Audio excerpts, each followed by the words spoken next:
to start whenever you want.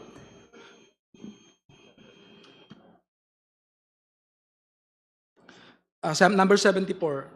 A few years later, I read from several media reports that the 125 million pesos OBP confidential funds in 2022 were reportedly utilized in just 11 days. This is wrong because I personally disposed the money in less than 24 hours. Sarah's attempt to visit me at Annex 2, BGMP Camp Bagundiwa. Number 75. Sometime in October 2025, after I got arrested for alleged kidnapping, I was called by Jail Warden Jose Marie Sabiniano in his office.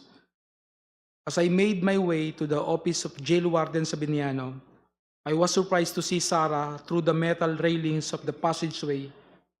She smiled and waved at me. Number 76. When I entered the office of the Jail Warden Sabiniano,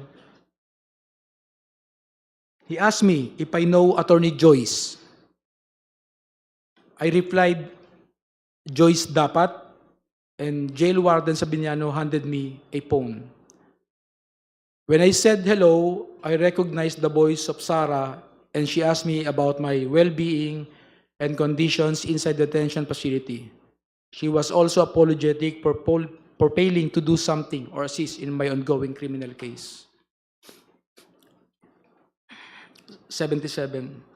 Frankly, I felt bad and disappointed given that Attorney Harry Roque filed the case against me in retaliation after I tried to expose his land-grabbing activities in Maribeles, Bataan, together with his Philippine offshore gaming operator partners.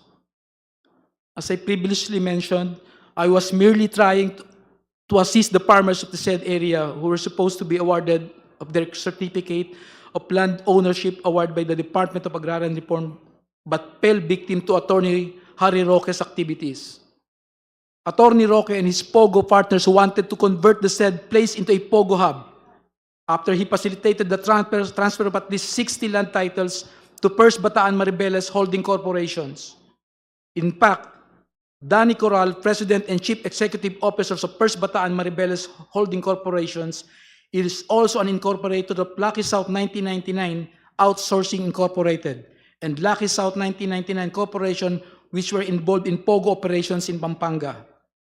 Number 80, more importantly, I felt betrayed that despite all my efforts to support Sarah, to the extent of even committing high-risk acts for her and her family, she did not lift a finger to stop Harry Roque, who is her known ally and supporter, from filing the unfounded kidnapping case against me. In witness hereof, I have here and to set my hand this April 2026, April 11, 2026 in Taguig City.